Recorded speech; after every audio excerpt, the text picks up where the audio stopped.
Hi there, I'm Noah Bradley, and today we're going to do the Paint Figures Better figure painting demo. So this is not particularly a tutorial. Um, that really wasn't the point of either this demo or the book. I was never teaching anyone how to paint figures. Like, I don't feel like that's really my position. Like, I want to share a little bit of some of my techniques and tricks and stuff like that, and stuff that's working for me and stuff you might work on. But I'm not really here to teach you how to paint figures. I'm more sharing the stuff that's been working for me and the stuff that I've found is really effective and the stuff that's not working for me. And that even though a lot of people will teach you to do it, I don't necessarily find it that helpful. And so obviously I talk a lot about that stuff in the book, but I wanted to do a demo video alongside of it because I think it kind of helps expand a little bit stuff to see how I'm approaching these images, to see what I'm doing, as well as just to talk more about this stuff because I like talking about stuff. So yeah, I hope you find this fascinating, but don't necessarily expect like this is how to do a figure painting. The way I've structured this is I'll just be talking and there's a number of time lapses that are kind of set alongside of it, but I'm not necessarily talking about each individual piece. Because I don't find it that fascinating to talk about any individual figure study that I did, because they're just figure studies. But they do have certain similarities, commonalities that kind of apply to all of them. And that's the stuff that I really want to talk about. So I'm going to talk you through the whole process. And that's a big part of what I want to talk about today is process, is finding a process that works for you.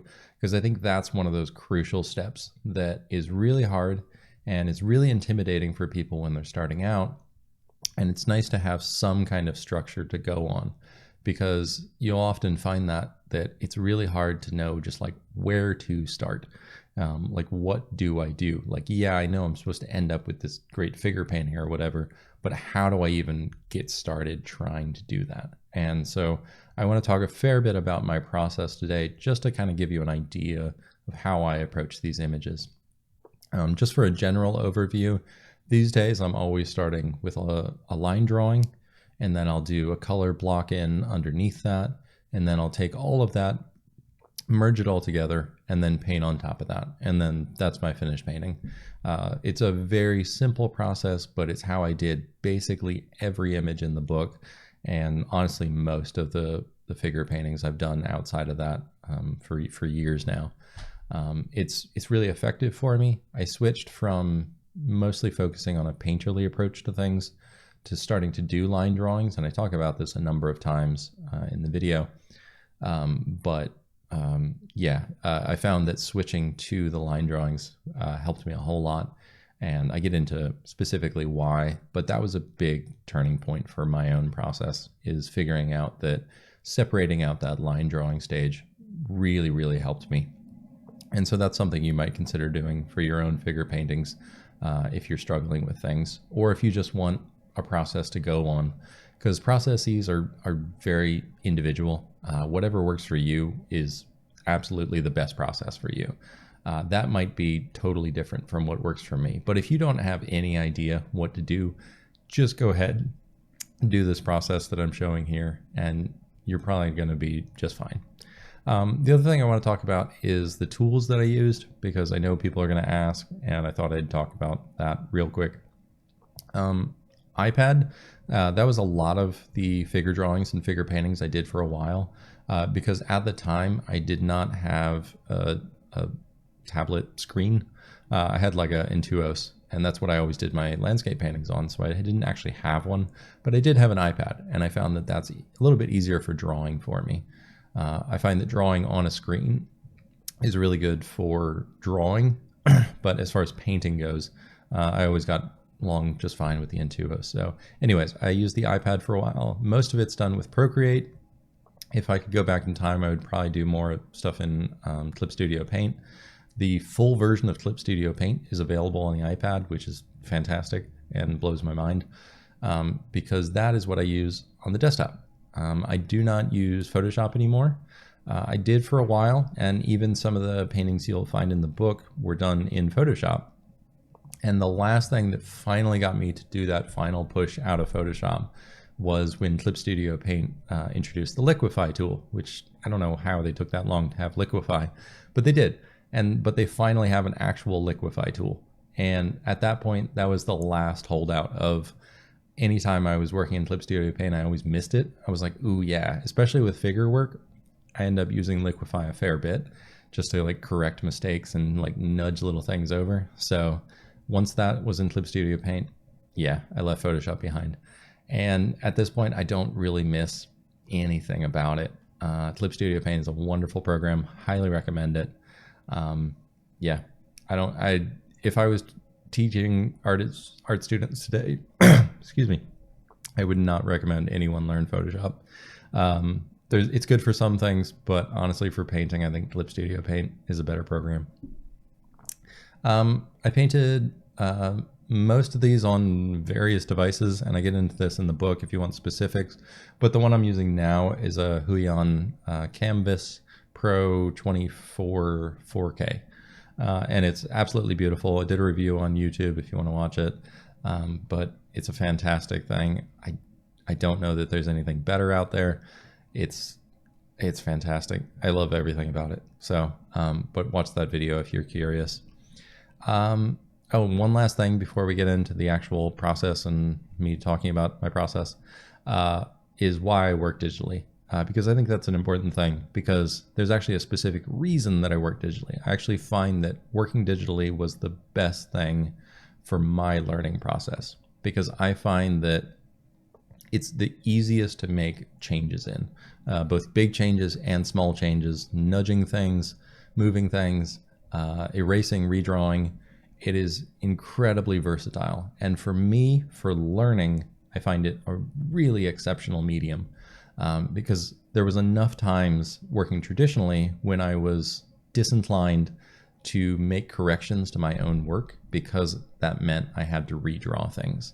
And it's really frustrating working on a figure drawing and realizing that the head is perfectly fine. It's drawn just right, but it's slightly off to the side from where it needs to be. And stuff like that just infuriated me, because you're not really learning that much by redrawing something you just drew perfectly fine, just in a slightly different spot.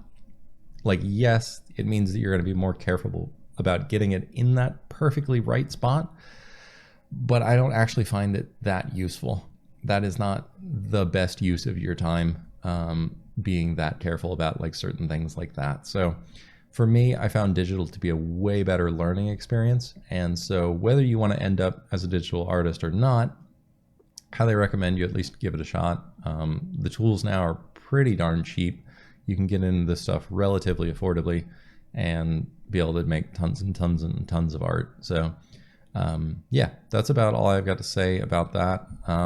I mentioned it again at the end, but if you don't get that far, please let me know if you have any questions. I'd love to hear what your thoughts are. I'd love to see what paintings you come up with. Let me know. But yeah, if you watch through this and you realize that there's some question you've got that I just never answer in here, please let me know, and I can see if I can do some like future question and answer sort of stuff. But I will be doing a portrait demo as well, so be on the lookout for that. Or if you're in the future, which I am not, it's already there, so watch that too. But anyways, let's get on with it, and I hope you enjoy. So the first thing I want to talk about is drawing. Drawing is just essential, and this is the part that I kind of neglected myself for quite a long time. I loved figures, I loved figure drawing, I loved figure painting, but my drawings were always not that great. It didn't take me too long to realize in my art journey that I was much better at painting than I was at drawing. And because of that, I put a lot more time and effort into the painting side of things, which just caused me to keep neglecting all of the drawing side of things. And I think that's one of the major things that held me back from getting better at figures for so many years. I don't think it's impossible to just paint and also draw well. I just didn't. I was not drawing well. I was focusing so much on all the other aspects of painting and not on the drawing aspects. So for me, I think it's absolutely essential to get a really good drawing in there. Down the road, you might find that you want to play more with just painting with shapes and stuff. But I think in general, line work is a really good idea. So I start pretty much all my figure paintings with a good drawing. And that's not always the case. And I have actually mixed that up recently with pretty good success. And sometimes I like just going in there with colors and shapes. But in general, I'm going to start all of these with a drawing. But there's also kind of a flip side of that, of I don't like to draw too well. And by that, the drawing in this case is not to do a pretty drawing. And I think that mixes up a lot of people, because there's a certain style of artist that is going to focus on really good drawings. And I love them. I wish I was that kind of artist sometimes. I really love a good, pretty drawing, but I'm not that guy. And that's also not what I'm trying to do here. What I'm trying to do here is solve the problems so that the painting will go well. And that doesn't mean I need to do an ugly drawing, but it mainly means that I don't want to waste energy trying to get a really pretty drawing and sacrifice what would be a really good base for a painting. So there's a few things with that. I try not to use too tiny of a brush / pencil to draw with. I don't want to get super precise with anything in the drawing stage, because I know a lot of the problems I'm going to solve with color and shape and edges. And I find that if the drawing is too sharp, too precise, you tend to get really precious with it because it's a really nice drawing and you don't want to lose it. You don't want to sacrifice it. You don't want to have these smudgy, smeary edges and stuff like that. So you get really tight, really precise early on, and that causes kind of a chain reaction throughout the whole process and makes the whole painting sort of suffer. So I actually try to use kind of a fatter brush and go in there and not care quite as much. I find that using a big fat brush means that I'm not exactly sure where the edge is going to be, which is fine because I can figure that out with painting later on. So while I do think that you should draw well, I think there actually is a strange sort of danger from drawing too well. So there's another thing I want to talk about, and that is to use straight lines when you can. This is something that I personally suffered from a lot. Is I would do these drawings and my figures would always just kind of look sort of weak. They'd look a little bit too squishy, too flowy, and they wouldn't quite have the structure. And I figured out that I needed to actually add in some more straight lines. And as I started to add in more and more of these straight lines, my figures started to get more and more structural feel to them. And I really liked the look. And I got super addicted to this and ended up for a while there doing too many straight lines. I was doing these super chunky, straight lines everywhere. And it's fine, but it's not what I was going for in the end. I wanted a mix of those two. But if you're finding that you're not able to get enough structure in your figures, try throwing in some of those straight lines. I found that it did a whole world of good for me. And so you'll often see when I'm starting these figure drawings that I'm trying to find places where I can just simplify shapes out and simplify these nice flowing curves into sometimes just like a nice crisp straight line. And you'll find that that's kind of where it gets a lot of that chunky, like gestural form stuff going on. All the good stuff that good figurative artists like to use. So if you're struggling, go for straight lines. I also find it helps me with just the drawing in general. It can be really hard to figure out how to draw a curve because there's a lot of different curves. And I find that, at least personally, I'm not good at seeing them because there's so much variation to that curve. So I find what I tend to do is I like to think and find like the high points, as in like, how could I describe this curve with just straight lines? And once I've got that and it looks okay, then I can go in and start adding in and smoothing out from those high points. It's almost like a vector approach to thinking about drawing. And I find it helps me a lot. It helps me get those curves a little bit better because I always found that I wasn't doing them quite right to how they're supposed to be. So the next thing I want to talk about is scratchy lines. Now everyone's going to tell you, don't do scratchy lines. Don't do these little chicken scratch lines where these like little, like, awful little line drawings and stuff like that, because that's what everybody does at first. They do these quick little tiny drawings. They can't do these nice, smooth flowing lines. And I don't think it's really a problem. I think it's kind of okay. Like, I do a lot of scratchy line work. I do a lot of short lines, and it's kind of okay. Again, you're not trying to do pretty drawings. You're trying to do a drawing to serve your painting. At least that's what I'm trying to do. If you're trying to be, a figure draftsman or whatever, that's fine. And there's nothing wrong with trying to do that. It's a great pursuit. I love figure drawings. I love looking at them. But it's a different goal than what you're trying to do if you really want to paint figures.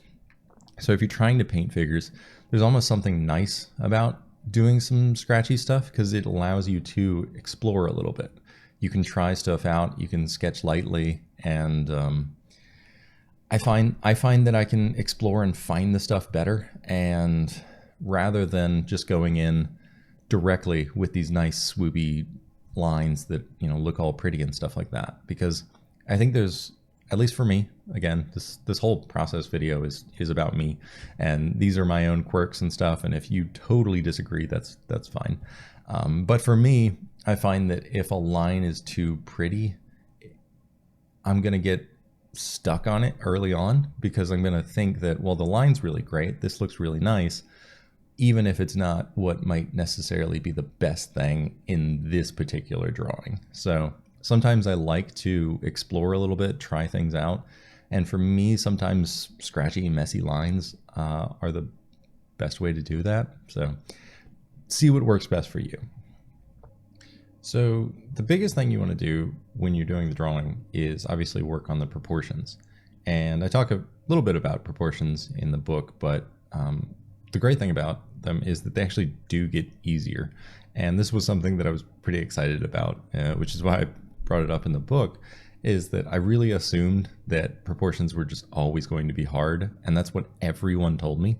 Everyone told me, like, yeah, I have to measure like all the time. It's super hard. I have to be really strict and like be really careful at all times. And everybody tells you that. And sure, you still got to work hard at it. And sure, it doesn't come super easily, but it does get way, way easier. I think I remember easily enough how hard it was, 10 years ago to get proportions good versus now. And it's just totally different. I mean, even from just 3 years ago or something, when I started taking figures a little bit more seriously, it's a world of difference. You can just more easily get things in the right spot.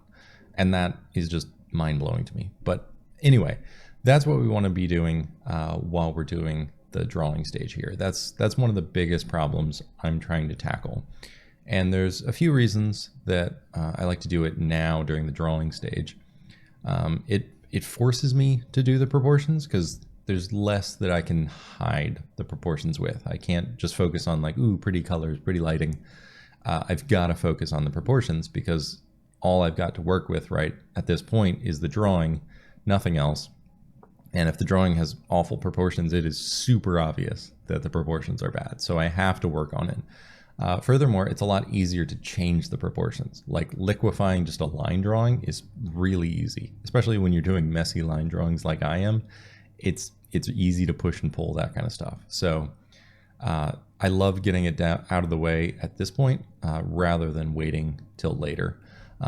Also, if it just goes really badly and you just need to erase huge sections because they're just absolutely wrong in every way, it's not that bad. It's just a drawing. You're going to be able to do it again pretty quickly. You're going to be able to try other stuff pretty quickly. So I like to figure out as much of that at this point as I can.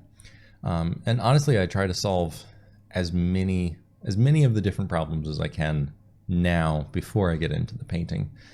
Because I know the painting is going to have plenty of problems of its own. Like, even though I love painting, still, dealing with color and lighting and values and edges and all this kind of stuff is a lot of work. And trying to get good brush work at the same time, it's a whole lot of work. Trying to do everything at the same time is really hard. And if you throw on top of that all of the problems that you could solve in the drawing, suddenly it's a whole lot of stuff to deal with. And sure, you can do it. You can do everything from the get-go. It's a very like Richard Schmid thing of like he's just like putting a brushstroke down and it's perfect, and he doesn't change it for the rest of the painting. And that's a perfectly justifiable way to work, obviously, but it's also incredibly difficult. So oftentimes we're going to break up this stuff into different stages. And so for me, the drawing stage is crucial because the drawing stage is basically all of the stuff that I'd rather not do. It's the hardest stage for me.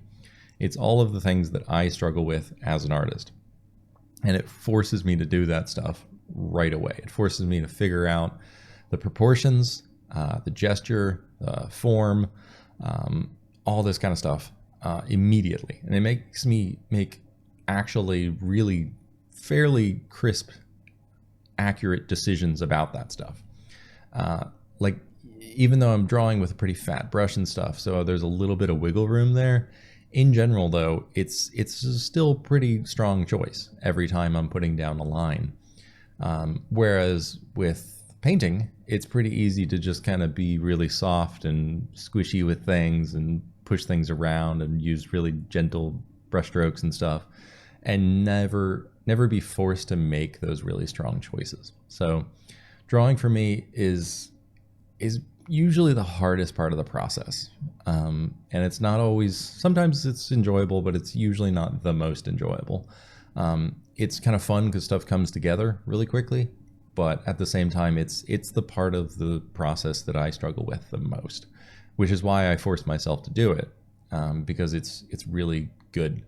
It really forces me to face all of these demons and actually figure this stuff out. So if you find that you tend to get yourself in trouble later on, or you get overwhelmed with the painting or anything like that, I'd highly recommend slowing down and then figuring out how you're going to break up the process so that you can solve problems as they come up. Another thing that I think is really important to talk about, and I feel like not enough people talk about it, is that sometimes it's okay to just scrap an entire study and start over. And I think we get a false perception about this because we don't see people scrap their work. Like I don't even save the files before I scrap them most of the time. They're just done. Just delete, move on. And this happens still probably like 5 to 10% of the time. I will just try my best and everything should go well, and I'm being careful and measuring stuff and all that, and it just looks terrible. And no amount of fixing it is making it look right. It looks ugly and awkward and disproportionate and awful. And I will just scrap it. And sometimes I'll just immediately start up again and draw the same reference, treat that as a trial run, and things will go well from that point. Sometimes I'll do that really fast. Like the first 5 minutes of a drawing sometimes just go terribly, and it just looks horrible. It looks like, 5-year-old drew the thing, and I'll delete it and try again. And oftentimes that's enough to like jumpstart me of like, okay, we're going to treat it real this time. I did that last time. I'm going to ignore that and do way better this time. And sometimes that is enough to get it to work. But sometimes I will just keep working at a drawing and it just doesn't get better. I'll be like an hour into a piece and it looks horrible. Like this still happens to me. This isn't like, oh, back in the day. Like this is still a current problem for me. And I think it's just, there's no good solution to it other than it's okay to scrap it sometimes. I think I just want to express that that is something that happens, that will happen to you. If you do all these studies and stuff, you are going to experience this. You're going to have these pieces that just go terribly wrong. And there's sometimes value in like pushing through that. And yeah, I've had some good studies, some good paintings that came from really bad starts, but it's definitely the exception to the rule. Most of the time, if I've got a bad start, it's going to be a pretty bad painting. Not always. And there is, again, something just the exercise of learning to push through that can be valuable on its own, because learning to identify like, okay, what's going wrong, learning to step back and be like, okay, I need to slow down, treat this, really carefully, measure everything really accurately, like solve the problem, like what's wrong with this painting, are the values wrong, are the colors wrong, are the proportions wrong. And that in itself is really valuable. And so sometimes you are going to want to just keep pushing through and see what you can do with the piece. And if it ends up great, awesome. If it ends up mediocre, you still learned a lot just by doing that. Because I think there are times when you can't just scrap a piece. Like, that's part of the comfort of just doing studies for yourself, is that you can just scrap it and move on and no one's the wiser. It's great. But other times, whether you're working professionally or you're really invested in a piece or you really want to like do something for someone, you're going to be so far down a piece that you need to finish it. You need to pull it out. And in those cases, it's great to have those skills of knowing that even on a really bad day, when nothing's going your way, you can still keep pushing through and still get a piece that looks pretty good. So yeah, sometimes scrap it, but sometimes also just like push through that. And it's different like when I'll scrap it. Like, as I said, sometimes it's 5 minutes in, I'll just delete it, try again. But other times, I am pushing for an hour or something, and it's still looking terrible. For me, most of it happens during the drawing stage. If I get the drawing good, I'm probably fine. It's a pretty rare day when I have an excellent drawing and I can't paint it. That's gonna be a rare day. It's probably when I'm trying something like really experimental with the colors or values or something to do with that. Odds are, if I've got a good drawing, I'll probably be able to paint it pretty decently. So for me, I usually identify a train wreck piece sometime in the drawing stage. And that drawing will just look really awkward and bad and just not coming together. And I have no desire whatsoever to paint it. So that'll happen sometimes. But it's not even every time that I have a bad drawing. It's not even that, because I'll often have pretty bad drawings that I'm still pretty confident, like, oh yeah, I can paint this. And I often can. Like, my drawings are not pretty drawings, as I talked about. They get by. They serve their purpose. And that's all I need them to. But like, sometimes they will look pretty rough. They'll be pretty ugly drawings. But I'll be fine with that, because I'll know that, like, okay, yeah, I'll push and pull that stuff. Like, I'll solve that, when we're doing the painting. Like, that's all just a value problem. I'm sure the drawing will get figured out then. So there's often times that I will do that, and that's fine. So it's a little bit different from just a bad drawing, from one that is just not even worth salvaging. So there's a bit of a difference there, but just overall something to think about, something to consider as you're doing your stuff. Sometimes it's just not going to go well. You're not going to have a good day. So there's actually a major thing that I wanted to talk about here that maybe I should have started with, but where I actually start my drawings. And you'll see that pretty much all these time lapses, I'm basically starting with either the head shape or somewhere in the upper left corner. And the only reason it's the upper left is that I'm right-handed, and then I work at the top of the page and work my way down. It's, from probably like art school or something where you don't want to like smudge your paper. That's the only reason it's that. As far as starting with the head, it seems like a decent place to start. You could probably start just about anywhere though and be fine. And this is one of those cases where the dogma of figure drawing really comes up, that a lot of people are fully convinced that they have the way to do figure drawing, and all other ways are wrong or stupid or flawed in some ways. But I don't really think that's the case. I think there's a lot of different ways that you can do figure drawings, and whatever works for you works for you. Like, for a long time there, I didn't do like any of the gesture drawing, like the swoopy. I would just start at the head and work my way down, and did perfectly well with that stuff. And I was doing these like pretty good figure paintings, and I was kind of confused. I was like, am I like doing something wrong here? Am I cheating? Am I gonna get in trouble later? And it turns out, no, I can paint a figure pretty decently now, and I don't have to do the big swoopy lines and stuff like that. I think a lot of these methods are way overblown in just how important they are, in like how essential they are. Like if they work for you, that's fantastic. Do them. Like there's nothing wrong with any of them.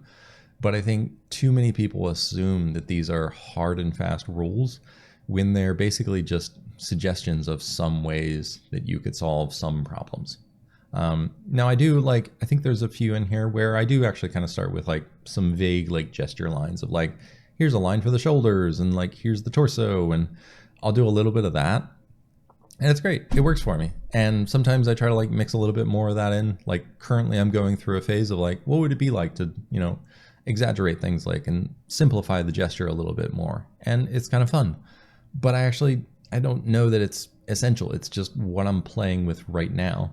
I just did a figure study the other day. It's not one of these, but, I just started with the head, just like I do for all of these. So there's no like one way to do any of this stuff, which I think is my main point here that I'm trying to get across. If something works for you, go for it. Like it's great. But don't worry too much if you're not drawing like everyone else is drawing. Like there are plenty of artists that will start with an eyeball, work their way out and end up with a beautiful portrait. Like it doesn't have to be the way to draw. Like you don't have to draw the way that everyone else draws. Start where you want to start and work your way around. The biggest thing that radically changed my ability to do drawings and actually improved how I approach these drawings, how I see them, is thinking about drawing both sides of a form rather than an outline. And I actually talk about this in the book, but I also want to describe it here because it's a little bit of a strange thought. So when you like learn to draw first, you're like drawing an apple or something, and you start at one point and you kind of work your way around.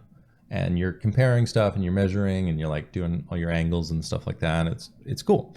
And you hope that when you get all the way around to the other side that it connects. And that's how you draw an outline. And a lot of people, myself included, when they start drawing figures, they start on one side of things and they work their way around and they hope that it's going to connect on the other side. And a million times it didn't. It never did. It never connected right.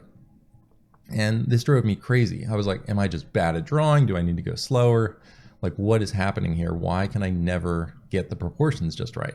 And the main thing is that it's really, really, really hard. This is not drawing an apple. This is drawing a figure. There's so many forms, so many angles, so much detail that you're trying to get in here. And it's a lot to capture. And hoping that like doing all these measurements is going to be perfectly accurate all the way around so that it all connects and meets up is mind-blowingly difficult. So yeah, the change that I made was thinking about drawing both sides of a form. So rather than like drawing like just like an outline and one side and whatever else, I'm thinking about drawing both sides. So I'm jumping back and forth on either side as I'm drawing and drawing like each side of a form and thinking about that form as a whole. And the reason this works is that the proportions of the figure aren't really set in stone. This is why people can get away with exaggerating figures, is that you can push and pull figures a lot. There's a lot of give in what we find acceptable in figures and stylization of them. There's more give than you might think. I always assumed that there were like really hard and fast rules with figures and that it was always landscapes that were the fun thing that you could do whatever you want with. Turns out there's a lot of give in figures too. You just have to get certain proportions right and mostly certain forms right. Like if you get an arm and you draw like the right lines for that arm, like going in the right direction, and you just happen to make it too long, it's still going to look like an arm. And that kind of changed my perception of how I approached all my drawings. Suddenly I realized that if I was getting these forms right, it didn't matter if it was perfectly proportioned to the reference, because I could actually intentionally, stretch things out or push things or whatever I happen to do, as long as those forms were basically correct. So now when I'm drawing and say I'm drawing the thing and I find that, the person's hand doesn't end up exactly in the right spot that it would be on the reference. Sometimes I'll think about it, I'll change it, But other times I'll look at it and be like, well, honestly, it looks pretty good. All the forms more or less make sense, but I just drew it such that it's a different angle than the reference or whatever. And so that's why it doesn't connect. And that's okay. It's not the end of the world. Like if you're trying to do one-for-one representation of a reference picture, sure, go ahead and do like the old school, like sight size, heavy observation, classical atelier, like figure drawing and stuff like that. It's great. But I think for a practical approach to figure drawing and painting, treating things as these forms and allowing a little bit of wiggle room there is a way, way, way better way to go about it. So yeah, that one changed everything for me. So try to think about your drawings that way. Try to think about those forms and drawing forms rather than like drawing an outline all the way around things. And at least if you're like me, it will just like totally change the way you approach your drawings. So it made it all so much easier for me. It was an absolute game changer for me. So that's why I tried to emphasize that one both in the book and here. It's totally changed everything for me. So that's about all I have to say for the drawing. And at this point, I'll move on to the block in. And I move on from the drawing when I feel like it's good enough. Like when I've solved basically every problem that I want to solve in a drawing that I can. So I don't worry about anything that I know is going to get solved in the painting stage. So obviously I'm not that worried about particular features. I'm not worried about going too detailed with like the hands. If I know I'm going to solve a problem with plane changes, for instance, I'm not going to worry too much about drawing that out. Like there's forms on the body that I know, yes, I could draw them, but honestly, I'm probably going to solve them with like a hard edge rather than a line, like really painting a shadow there and stuff like that. So often those things I will not worry too much about in the drawing and just know that I'm going to solve in the painting. So I try to move on from the drawing as soon as I find that I'm not really changing it, I'm not really giving myself a better footing to do a painting, and then I'm just trying to make a prettier drawing. That's always a sign that, okay, the drawing is done. I'm not radically changing things. I'm not moving things. I'm not really adding that much information here that I need. It's time to move on to the painting. And that's when I'll start the block in, which is what we're going to talk about now. So once I've got a good enough drawing, then we're on to the block in. And the block in happens at different phases. So sometimes it'll take a 5-minute drawing and I'll be fine. I'll be like, yeah, I can work with that. We're going to move on. Other times it's going to take, 45 minutes to get a decent drawing, like maybe an hour. Like for a couple later on in this, I do like multi-figure ones and they just take longer. You got to draw 2 figures. And getting them to interact and stuff like that and get those proportions right, it just takes longer. So it doesn't really matter how long you spend on these. If you're going to be doing your own studies, I talk a fair bit in the book about that, about, do short studies, do long studies, how much of each you should do. So for my figure paintings, these are usually going to take me like 3 to 5 hours. And so it's okay if I spend, half an hour on the drawing before I dive into any color, maybe even sometimes an hour, but probably not, probably a little bit faster than that. But it's kind of okay if I do, because if I'm solving enough problems, that painting stage is going to go super easy.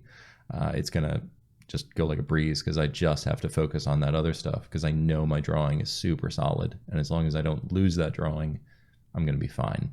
So I like to start the block in then. And how I start it is I take the drawing, which is on its own layer. I'll set that whole layer to multiply. And sometimes I like to change the color of the lines at this point because it's kind of fun. For whatever reason, colored lines tend to look kind of cool. There's like the whole blue line drawing thing, so you can do that. For most of the time, if I'm doing a figure painting though, you usually want those to be kind of warm, all the lines, because they are often going to end up in really dark places on your piece. And usually you're going to want those dark, dark, dark shadows to be kind of warm for whatever stupid reason. So yeah, I'll tend to take that whole layer and then, do some kind of fill or something with some kind of dark red and then set that to multiply. Sometimes drop the opacity. It depends on how like hard I drew, like how dark that drawing is. But sometimes the drawing is going to be so dark that I'm going to need to drop the opacity just to be able to like get an accurate read on my values. And then once I've got that, I'll make a new layer underneath that, and that's when I'm going to start working. I'll start working under the lines for quite a while here. It's only once I'm done with the block in that I'm going to be painting on top of the lines. So for the time being, I'm just working under those lines. And the first thing I like to do is start with some kind of tone. And it probably goes back to, my traditional painting background, but working on just a white canvas it blows my mind that people can do that, because I just cannot paint starting with that. Like I've got to put something down. There's got to be some kind of mid-tone or something to work from. And it could be pretty much anything. I've started with like super saturated backgrounds. I've started with, bright colors and all kinds of weird stuff that ends up, in different places. Like I did a painting of Tarzan back in the day, and it's a really like dark, moody, like green forest painting and stuff. And I did the like fluorescent red underpainting, and it was great because like little pops of red ended up showing through. It was fantastic, but it looks really weird. So you can start with pretty much anything, but just get something other than white. White is the absolute worst. You never want white showing through like your brush strokes and stuff. They always look terrible. So I always start with something, and I often try to like play with that a little bit. So for me, in doing figures, usually you're going to want some kind of cool color, because it's kind of nice to do that warm, cool contrast. So assuming you've got somebody with like a warm-ish skin tone, starting with a cool background can be really nice, which is why, so for a lot of my studies, you'll see these like greens and blues and purples, because they really make the figure pop. If you do, this really warm figure on top of a blue background, guess what? It's going to make that warm figure seem really warm. And that's kind of just a fun, punchy look to get. It's not always what I'll do. Like sometimes I'll go for a really, really warm background, and that kind of has its own fun challenges, because then suddenly, even if you've got a really warm skin tone, it's going to seem, you're going to have to paint kind of cooler looking. It's fascinating to try. So I encourage a lot of experimentation there. And most of the time when I'm making a choice on what to put back there, it's whatever I feel like that day. Like if I haven't done a particular color in a couple weeks, I'll be like, oh yeah, that's a good color. I'm going to try doing that, and just kind of go from there. Some of it's dictated obviously based on the reference, kind of thinking about, okay, what sort of value scheme do I want this in? Starting with like a really dark base, like a dark underpainting, when you want to go for a really high key painting, doesn't really make a lot of sense. So I'll often kind of start to think about the values before I'll really decide too much about the color.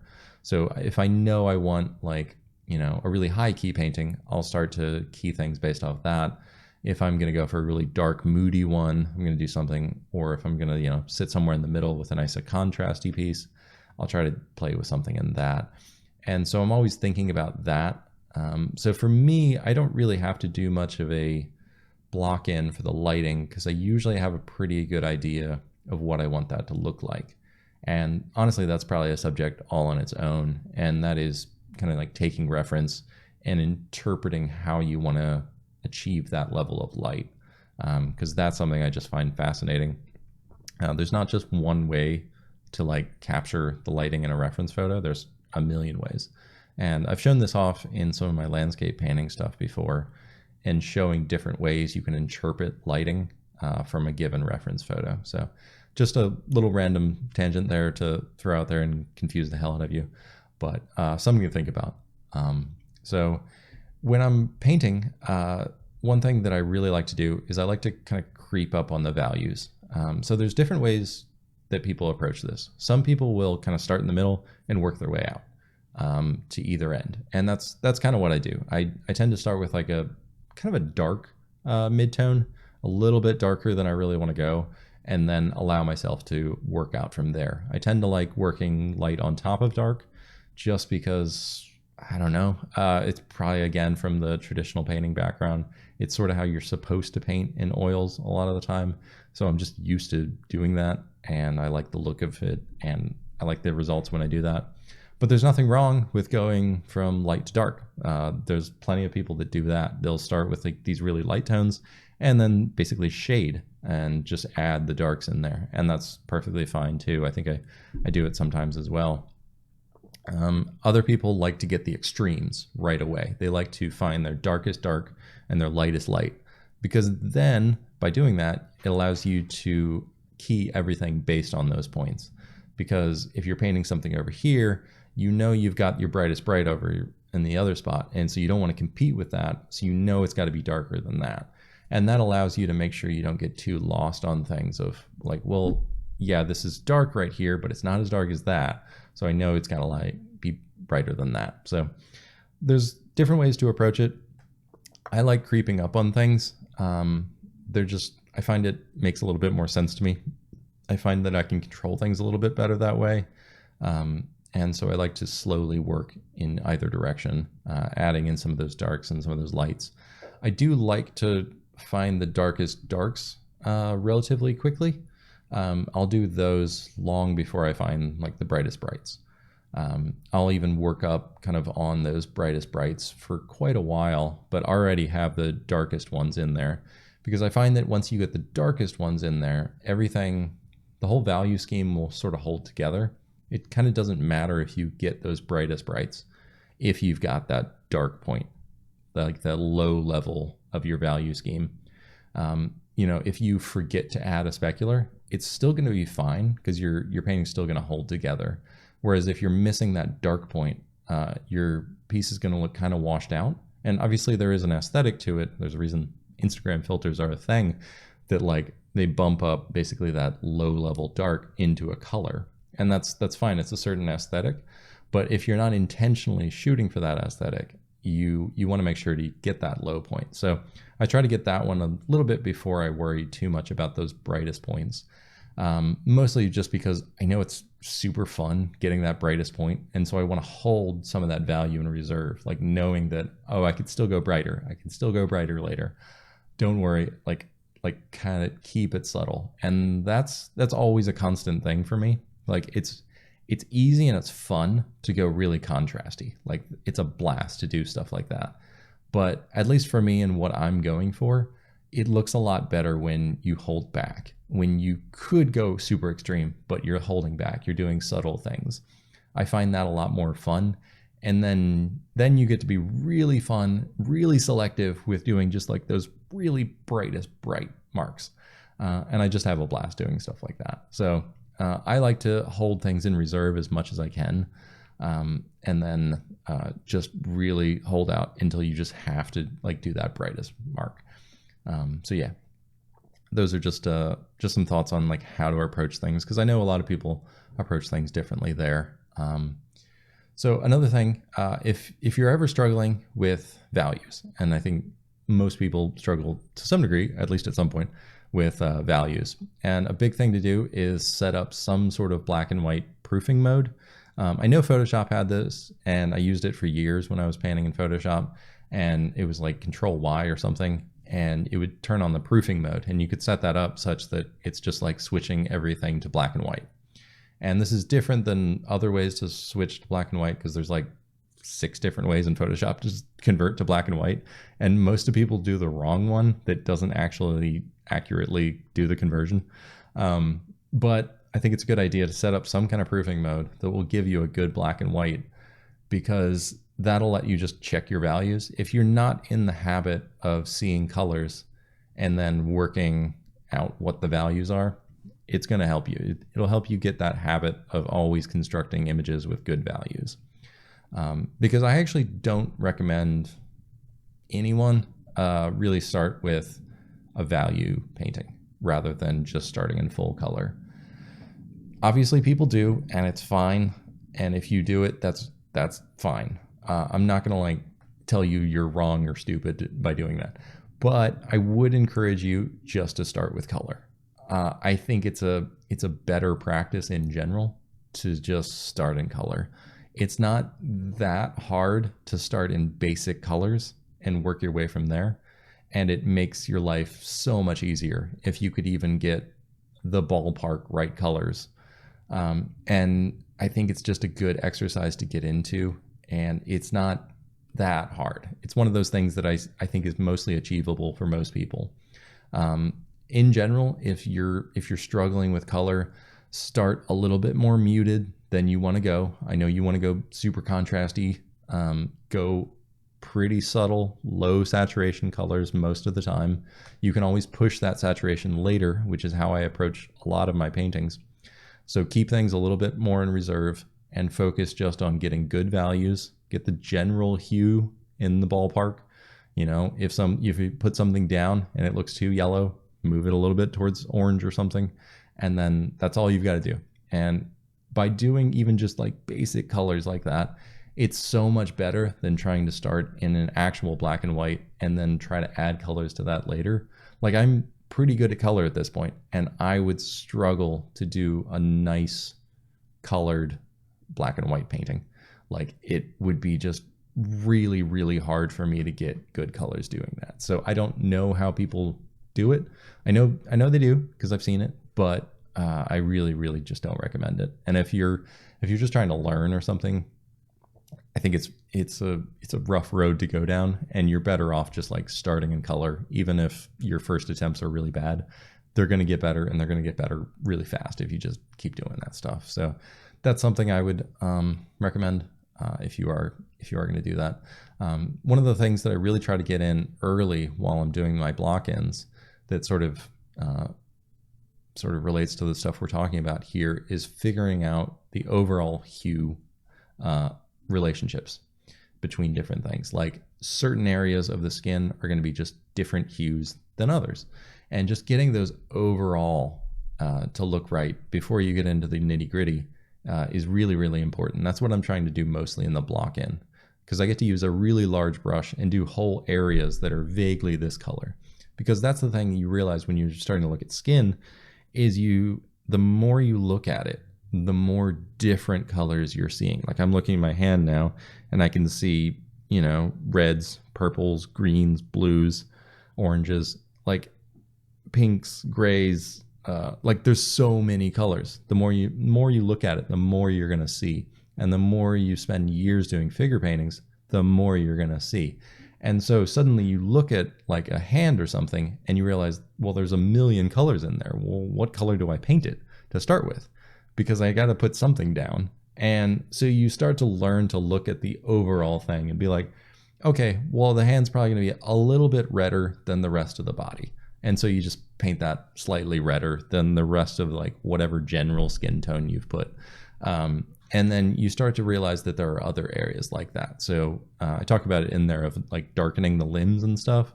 Part of that is just the color shifting. So I'll make them a little bit redder on a figure. Like if I'm painting myself, I'll paint those areas a little bit redder, paint the joints a little bit redder. And then you start to like look around and see what kind of like specific areas. Like, there's an old school one for painting where like this area is kind of bluish, the middle of the face is more reddish, and the top is more yellowish. And this is obviously a huge, huge generalization. You know, first of all, it mostly just applies to white people, but it also just varies so much depending on people and whatever else. But it's a nice ballpark, and it might help you out because you might look at things and be like, oh yeah, actually the forehead is a little bit more yellow sometimes. So yeah, finding things like that, finding these large areas. So that's what I'm trying to get. I'm trying to get these big areas of like different colors early on, because it's really easy to end up with really monotone colors. And that's, I think, an easy trap to get into, is you end up with just kind of like this just brown, and you end up with like these sepia toned underpaintings, and that's not particularly that useful, at least for me. I'd much rather have kind of weak like values starting out, and then get those hues, that hue variation and relationships in there early, and then figure out the values a lot of the time. That's not to say values aren't important. That's just to say that getting the hue variation in there is incredibly important. Like I can go really subtle with a lot of the values but have fascinating hue variations. And then suddenly the painting looks really lively. And this is where I'm getting a lot of like the cool color stuff that people often notice. They look at my figure paintings, they're like, wow, I love the colors. A lot of the times what they're really spotting is, first of all, they might just be spotting the lighting. If you're doing good lighting, a lot of people will confuse that for good color because honestly, they are kind of similar. But the other thing that's going to make people go, wow, the color's great, is hue variation and nice saturation variation. That's a wonderful phrase. But yeah, like finding selective areas to get more saturated and then going more subtle, but basically just variety in general. And that variety is going to kind of give that almost rainbow effect to your eye of there's so much like input coming in. And that's often where you're going to be like, wow, the color's really nice. Oftentimes just by doing high variation within reason. Obviously you got to like structure things and you don't want to just go like insane like pointillism or something, but having that variety of color in there is often going to make for a really, really interesting piece. So all that to say, when I'm doing the block in, I try to have lots of variety like that. I try to mix in lots of different stuff as much as I can. The other thing though is I like to balance that out with also keeping things fairly simple. I like to simplify things like we talked about, like seeing all the colors in the hand. You can't paint all of them and you don't want to paint all of them yet. So slow down and just try to paint some general stuff for now. You can do the more complicated, crazy stuff later. And same goes for all those hue variations. A lot of that stuff is going to come down the road. You just want to get the overall relationships right. So yeah, once I've got kind of all that stuff established, that's when I move on to the painting stage, which is what I'm going to talk about next. So once I've got a good block in, and by that I mean just I've got the overall color and value relationships, and it just kind of looks like a slightly washed out, unfinished, but decent figure painting. Or if I just find that I'm working on that block in, and I find that the line drawing is just kind of getting in my way and it's kind of annoying and I want to paint on top of it, that's when I figure I'm probably done with the block in and I need to move on to the painting stage. And so the only thing that differentiates the painting stage is that I take everything that I just did and I merge it all and put that into one layer on top of everything. I usually like to keep the older ones, like the line drawing and stuff, mostly just for like posterity. I'm sometimes fascinated to go back and see just like how ugly the original line drawing is. But I basically just paint on one layer on top of everything.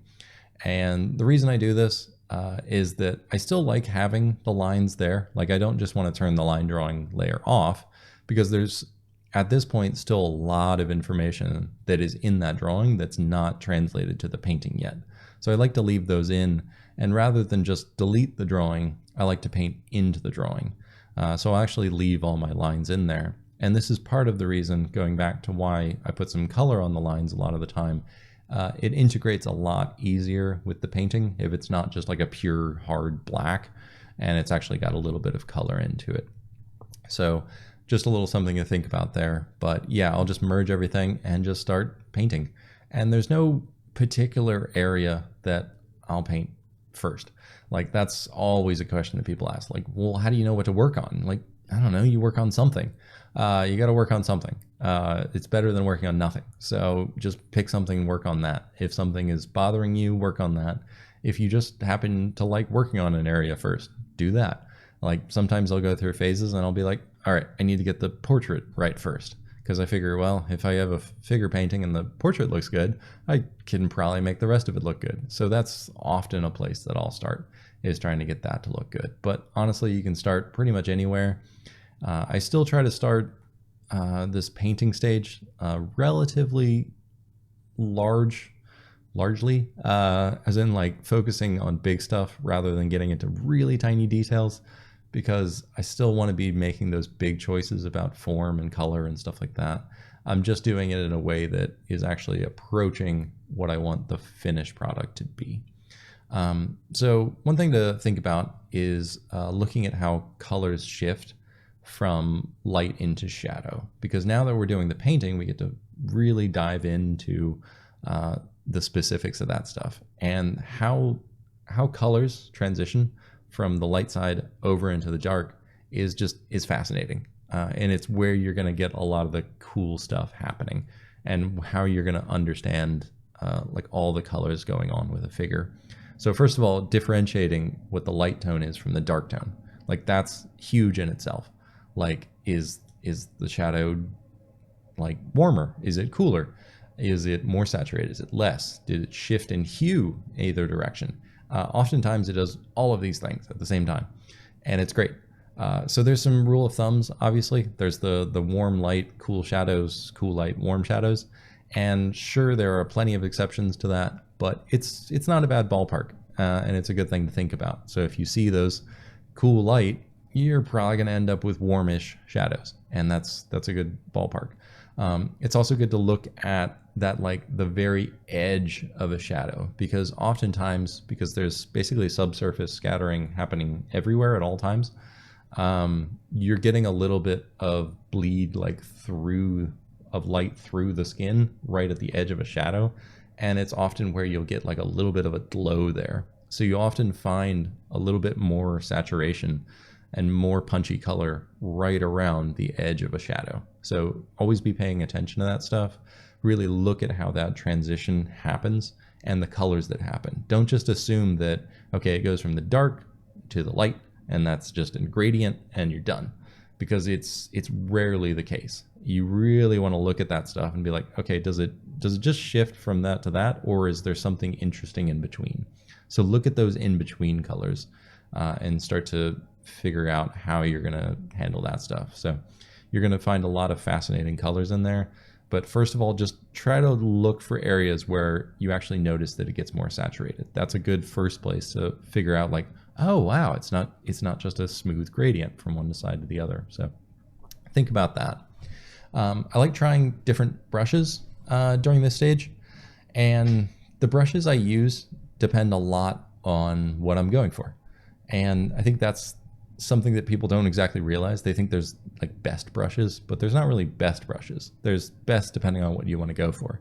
And so for me, I'm always mixing up what brushes I tend to lean on. I've been painting with my own brush pack now for, I don't know, it's probably over a year now, and I still love them. I still do basically all my paintings with them. I think they're great, not just because I sell them, but I honestly think they're pretty great. And they've got a good like diversity of approaches in there. I've got some more smeary ones. I've got some more textural ones. I've got some more like brushstroke looking ones, and I've got some more digital looking ones. And I find that between mixing all those in, I can usually get really different looks in my different figure paintings depending on what I want to go for. So that's most of what I use. Also, my wife, Rachel, she has some wonderful brush packs. They're really good. She spent way longer on hers, and they're really nice. She did like hand painted textures and stuff like that. They're really meticulously done, and they're absolutely gorgeous.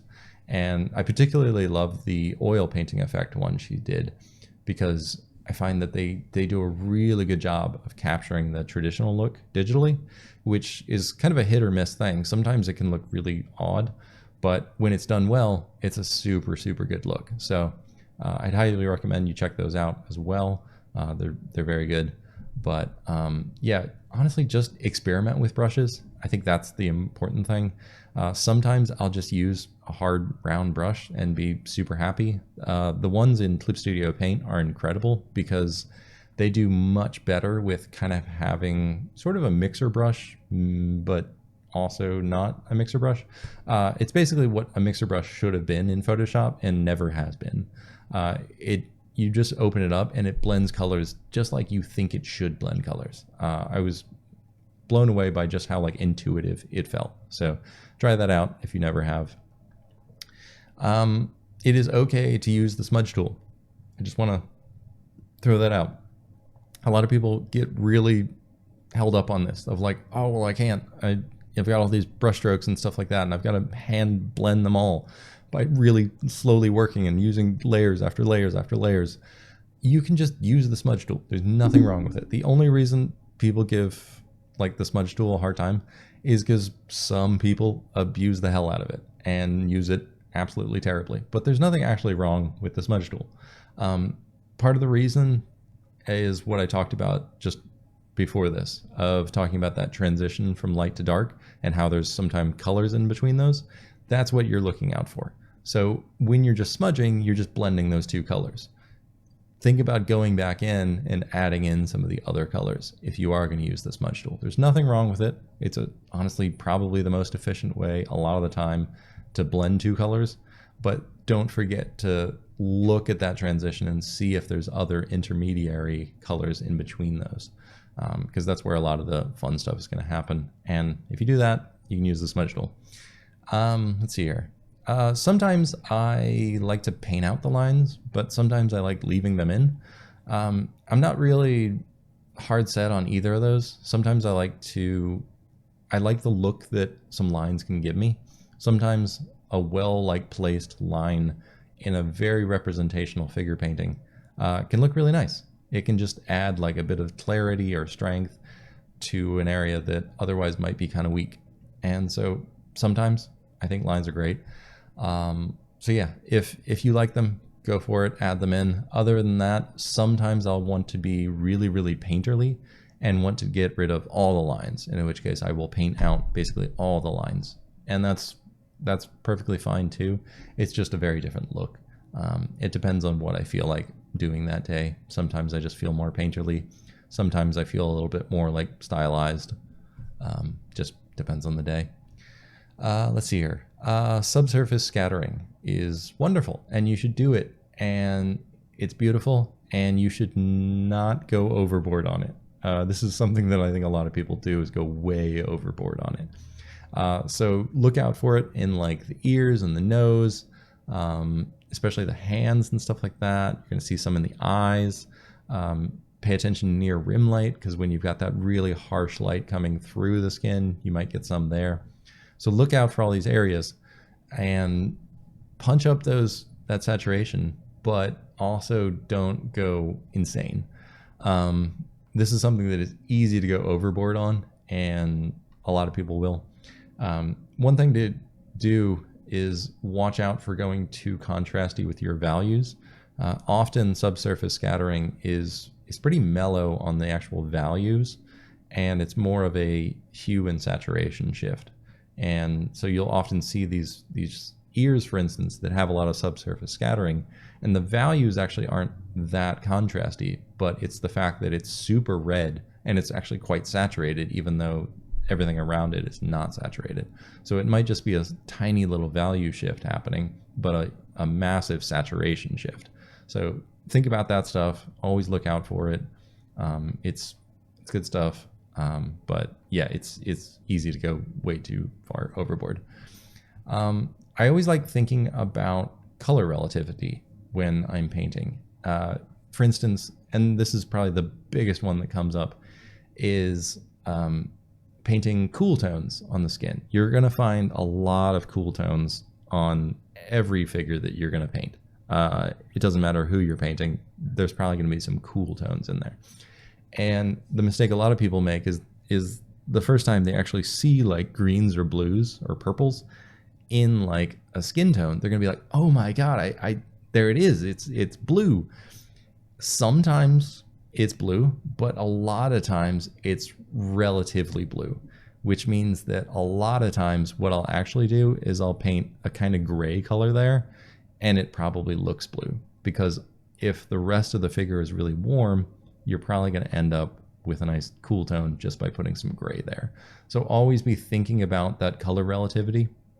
This is why the best way to see if a color is working in a particular spot is to put it on that particular spot. And if you put it down and you're like, oh god, that looks terrible, figure out why that is. And a lot of times it's that color relativity kicking in, which is why, like, you know, it's tangent here, but it's why like flesh tone like pigments are a crazy idea, because even if you picked the right person, you're like, this is your skin tone, that's your skin tone in like one specific situation, one specific lighting at a single point. Like, it's, yeah, there's variation everywhere happening all the time, and everything is relative to everything else. So the moment you shift all of your colors, every other color is going to shift with it. So always be thinking about that relativity and how that affects what you're painting. Like if you're painting with a really red underpainting, for instance, that's going to affect every other choice that you're going to make, because everything is going to have to balance with those colors that are already there, which is a fun problem,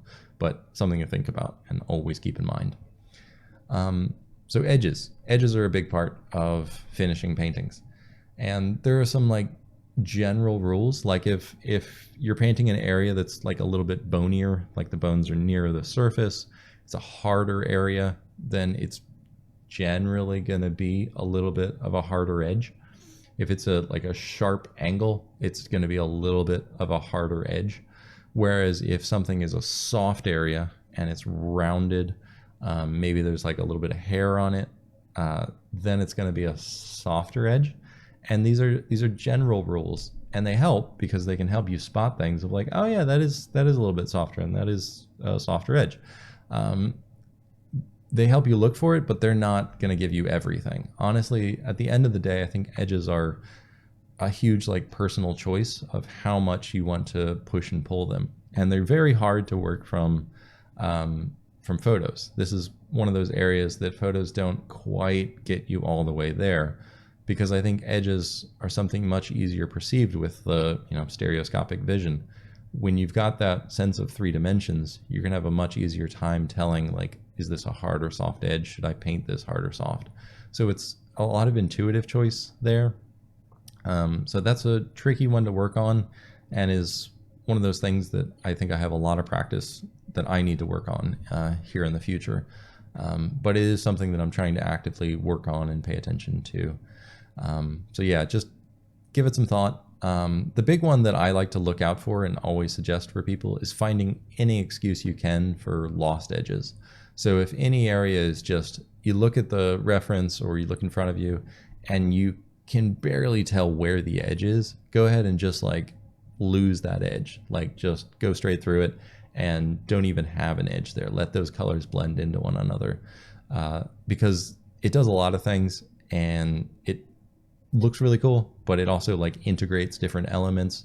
It's a great way to integrate a figure with the background, because if they're contrasty in every area, they're like perfectly outlined basically with values, it's going to look a little bit out of place, because usually there's some places where the edges are going to get a little softer and blend in with other things behind them. And if there's ever a chance that you can actually have a lost edge where they really like quite literally blend with the background, seize on it, because it's going to look great.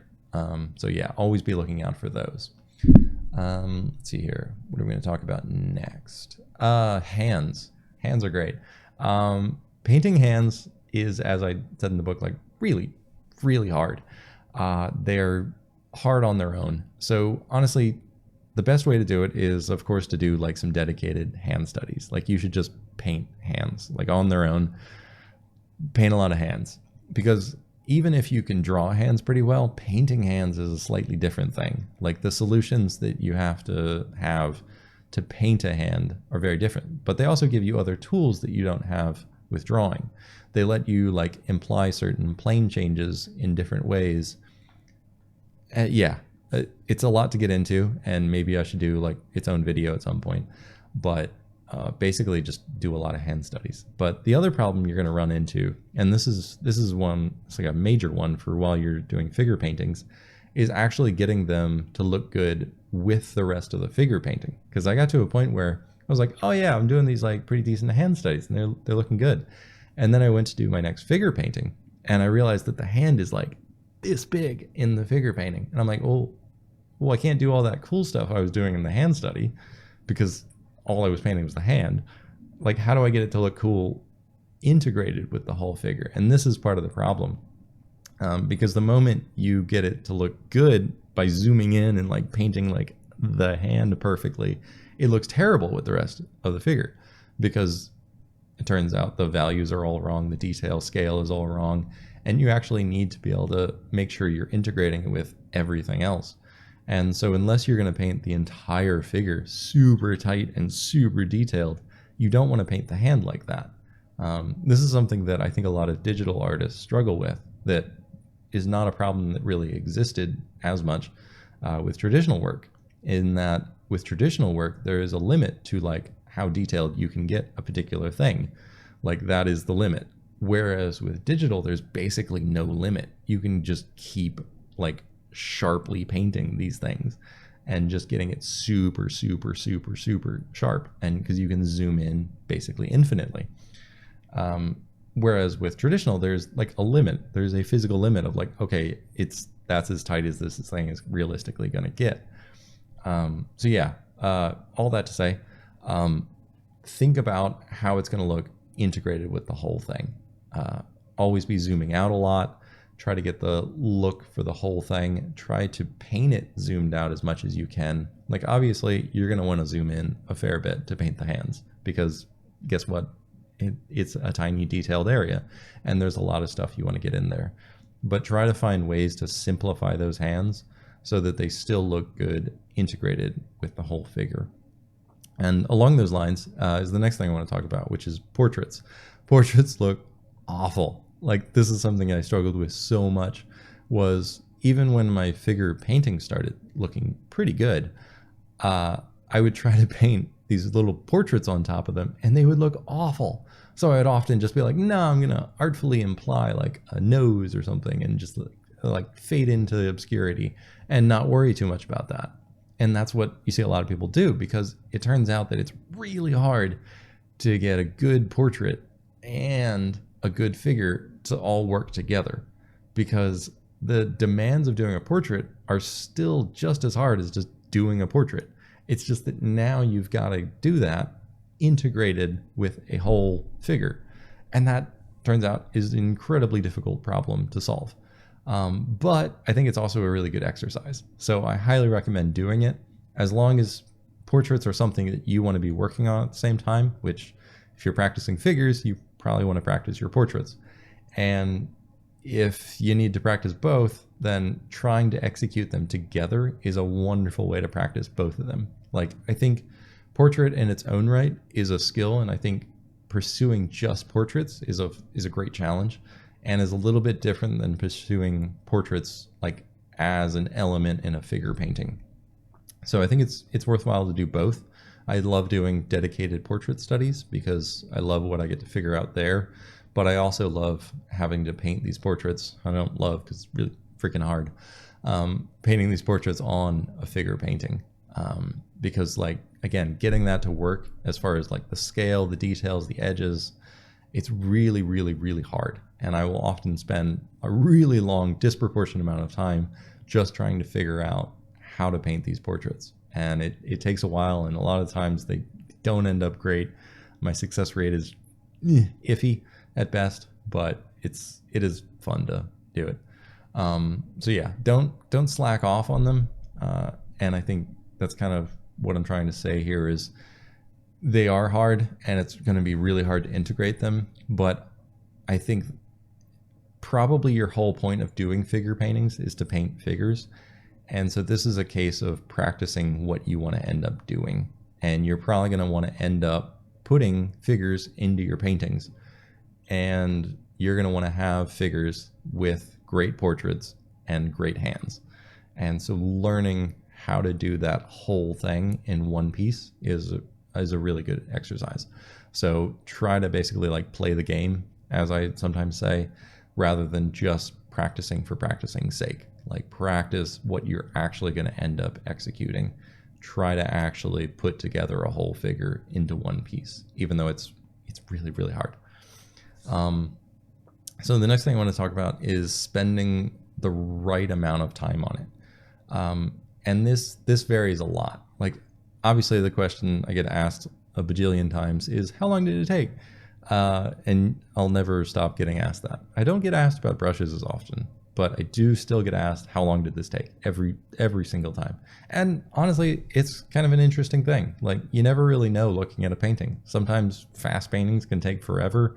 Fast looking paintings can take forever. And then, really detailed paintings, people can bang them out super quick. So yeah, you can't really tell, and it's kind of fascinating. So I get why the question exists.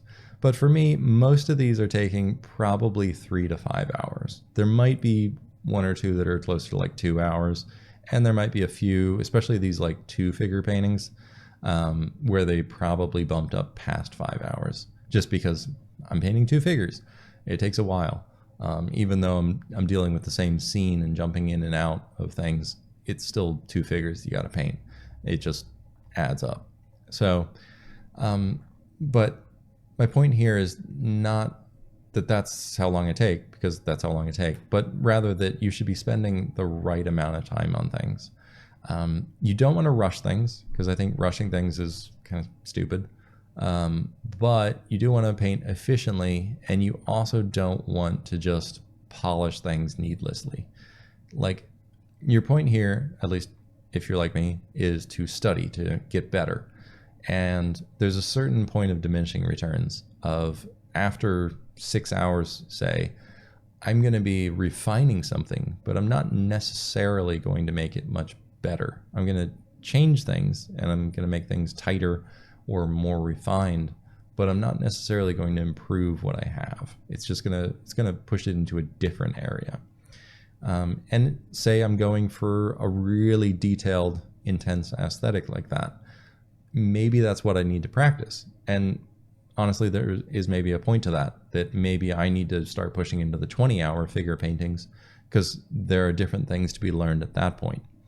But depending on where you're at, as I usually recommend, I recommend more shorter studies. And same goes for the figure paintings. I find that the 3 to 5 hour mark is a pretty sweet spot to hit. I find that much sooner before that, and I feel like you're gonna get a nice block in, basically, and a rough pass at the painting. But you're not gonna get into the really nitty gritty painting aspects that I think are a lot of fun and I think are really important to learn. But I think most of the painting lessons are gonna happen in that like 3 to 5 hour mark. Beyond that, though, honestly, I do think there are probably more lessons to be learned. There's a different look, and there's going to be a different aesthetic to it. And I'm kind of excited personally to start trying that out. I think I probably should start trying that stuff out, seeing what it's like at 20 hours. Obviously, that's going to take a long time, and you don't get as many reps on that kind of stuff. But hopefully in doing that, you're also going to pick it up a lot faster. So yeah, all that to say, if you are looking to structure your studies, figuring out how many to do, how quickly to do them or something, I honestly think 3 to 5 hours is great for figure paintings, and probably about where you should end up. So now I've also got a few other random points, and I'm just going to pause here for a second and get back into that. All right, another thing I wanted to mention is using other artists as style or color reference. This is a fantastic thing to do. There are a lot of different ways to paint figures, and there's a lot of different approaches, and they're all great. We have a fantastic history of figure painting to draw from, including all the contemporary artists. There's thousands and thousands of incredible artists these days, and it makes so much sense to pull from that. So find artists that you really like, really appreciate either their style or their color, and start pulling from that. This is something I talk about, the first chapter in the book is talking about finding the things that you want to imitate. So as you're doing these studies, find people that are doing, figure paintings like you want to do. Not even necessarily the whole painting, but elements of the painting. Like, ooh, yeah, I really like how this person does edges. Like, they have this great variety of edges, and they get really soft and loose edges over here. And I love that. And find artists like that and try to imitate some of that in your own studies. Because I think something that happens a lot is that when we go to do a photo study, we end up just looking at the photo and trying to recreate it. And you end up creating something that looks like the reference photo. But it's not necessarily the artistic expression that you want to end up with. So think about that stuff. Try to find artists that are inspiring you, and try to figure out where you want to go with your own stuff. I like to kind of visualize, okay, what do I want this piece to end up with? Where do I want to go with something? Rather than just sort of blindly painting and hoping you end up in the right place, try to be a little bit intentional and actually set a goal for where you want to go with something. So think about like the stuff you like and where you think you could take this piece. And part of that is probably going to be inspired by whatever reference you happen to be working from, because that's going to dictate like, well, okay, the lighting here is really soft. So like what kind of artists can I look at that have really soft ethereal paintings? And how can I take this reference and translate that into one of their pieces? Another thing I like to do when I'm looking at other artist work that I really like that is to look at one of their paintings and then imagine what they were looking at. Imagine like, okay, if there existed a reference photo that they worked from to do this piece, what would that look like? And you often think, well, yeah, it would be a lot more boring. That's not that pretty of a thing. It would look like just a person sitting there. And then you realize that, and then you can take that same knowledge to your reference photo that you're working from and be like, oh, so there's a lot you can do with this suddenly. And it kind of frees you up to think a little bit more like they do. And I find that one really helps me a lot, to just see all the different possibilities that you have as you approach these different reference photos. So yeah. Another thing, obviously I showed a couple multi-figure paintings.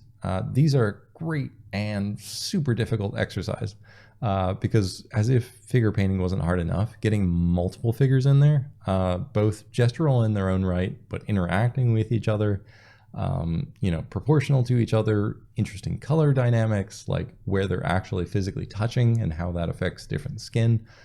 It's fascinating. So if you haven't tried it, I'd highly recommend trying some multi-figure paintings just for extra fun. A big thing, if you're struggling to see all the variety of colors, this one comes up a lot where people will be like, well, I don't see any of those colors. I don't see green. I don't see blue. I see kind of brownish colors. And that's perfectly normal. If you're not used to seeing the colors, well, of course you're not going to see them. It's not like, if you just get a non-artist to describe any colors around here, they'll be like, well, that looks kind of green. It's like, well, yeah, but there's a million other colors in there, but they're not trained to see it. So why would you expect them to know that it's all there? And the same goes for figures. Figures are very particular in that they have so much color variety. And we're not trained to see it. We're trained to look at people because we don't really analyze their color like all the time. Like we're not like looking at all the different hue variation of their skin and like, ooh, yeah, you've got really like pretty hue variation in your hands. Like nobody's walking around doing that kind of stuff. You might start now. You might be like, oh my God, look at your hands. They're so cool. That'd be great. You can go for it. But if you're struggling with that, if you're struggling to see all that different variation, something I highly recommend is finding some masters that do it really well and literally just download a high-res image and go with the color picker around there and be like, he did paint that kind of bluish, and hey, there is kind of a greenish tinge to this. And you realize it's probably not painted in green. Sometimes you're probably going to find some more modern painters that actually might have put some green in there, but you're going to see that all these shifts are happening that into these different areas, and you are going to get all this nice color variety. But the best way to do that is just look at artists that are using that full spectrum of color in their figure paintings and pick out like, okay, this is what they're doing, here's where they're doing it. And then starting to really look as you're working from either life or reference and really, really, really look and think like, well, I guess I can kind of see that that's a little bit cooler than that. And that's the starting point. And the more you do this, the more you get used to painting these figures with all of this color variety, the better you're going to get at it. You're just going to see more and more colors until it starts to become a problem. And then you're like, okay, now we need to simplify things because you're starting to see too much color variety. So that's another one to think about there. For me, the most important thing when I'm doing a figure painting is the form. Like if I fail at getting good form, I've failed at the figure painting. So for me, form has got to be one of the most important things, where everything is basically subservient to that. If I can get the form good, I'm kind of okay with everything else. And that's just my priority. There are other priorities. That form might not be that important to you, for instance. Gesture might be more important. It might be fine if it is a totally flat figure with no form in it. But as long as the figure is really like swoopy and gestural, then that's all you need to do. So find kind of what your priorities are. For me, that happens to be form. I find that pretty much across the board, every figure painter and draftsman that I like has really, really good form to their figures. There are often other elements that are great, and it's not just that. It's not just form that is the only thing I need to do, but that's a crucial element to mine and to what I want to pursue with my figures. So figure out some of the stuff that you want to do that is the most important for you, and make sure that you're always studying that, always improving that, because I think you'll be a lot more satisfied with the results from all your practice. Light is probably my other priority, and I talk a lot about light, and I've obviously taught a lot about landscape painting and how light affects that, because if there's any area of art that is mostly about painting light, it's probably landscapes. They are all about painting light. And so I've been obsessed about light for, a decade or two now, and it's wonderful, and I have a lot to say about it, but basically all to say is think about the light and think about how you want to convey that light. Think about the fact that you're going to have to probably be a bit more controlled with things than you might think. You might think that you want to go crazy contrasty. Odds are you want to be more restrained. That's often what is the secret that is holding people back from painting good light, is they usually just go too contrasty everywhere. So just a general tip there. I could talk about light for hours and hours, and I have. If you've ever taken my landscape painting courses, I will rant about light for hours on end. You will get super bored of hearing me talk about that. The last thing I want to talk about is being intentional with your focal points and the purpose of your study. And this is something that the reference is not going to tell you what the purpose of your study is. You're going to figure out the purpose of your study. For instance, the purpose of your study might have nothing to do with gesture. If you end up with a really stiff painting, that's fine, because all you cared about was the color and the lighting. Or maybe all you care about is form, in which case the color and the lighting don't really matter that much. All they're doing is indicating what the form is. So figure out what that focal point of your study is for you. And this is going to vary depending on what you're going after. And this is why I recommend looking at, figuring out your goals, figuring out what you want to do, what artist you want to imitate, where do you want to go with your paintings. Because once you've got those goals in mind, then you can start to really decide, like, okay, this is what this painting is going to be about. This is what I want to achieve and learn with this painting. I think it's probably pretty obvious if you've read the book that I am just absolutely diehard about being intentional with studying. Mindless studying just drives me up the wall, whereas intentional studying, you can get so much done in such a short amount of time. So that's probably where I'll wrap this up. Thanks so much for watching this. I hope you enjoyed it. If you have any questions whatsoever, please let me know. I would love to hear them. I'll probably do some follow-up stuff in the future.